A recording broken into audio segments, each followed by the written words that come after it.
Welcome to our channel. Today we how to connect QuickBooks Commerce to dropshipping platforms, full guide step by step clearly. To connect QuickBooks Commerce to dropshipping platforms, start by logging into your QuickBooks Commerce account. Navigate to the Settings section located in the main dashboard. In the Settings menu, select Integrations to access available connection options. Choose the dropshipping platform you want to connect. For instance, if you are using Shopify, click on the Shopify integration option. You will be prompted to enter your Shopify store URL. Enter the URL accurately and proceed by clicking on the Connect button. QuickBooks Commerce will request access permissions. Review the permissions and click Approve to allow the connection. Once connected, QuickBooks Commerce will sync with your dropshipping platform.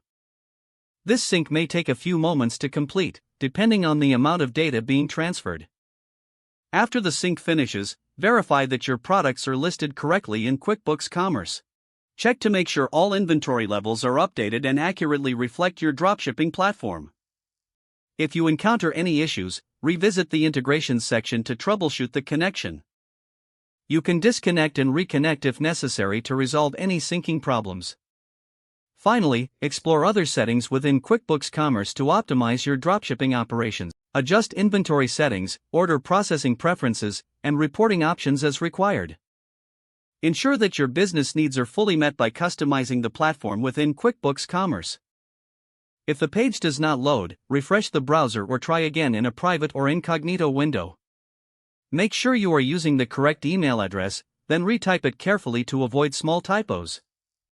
If your password is not accepted, use the reset option and create a new strong password you can remember. Check your spam folder for verification or security emails, then complete any requested confirmation steps. Enable two-factor authentication if available to improve account security and reduce unauthorized access risk. After signing in, review your profile details so your contact information and settings are accurate and current. If you see an error message, note it down and try again after restarting your device and internet connection. Log out when you finish, especially on shared devices, to keep your account and payment information secure.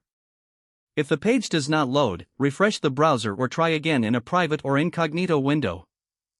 Make sure you are using the correct email address, then retype it carefully to avoid small typos.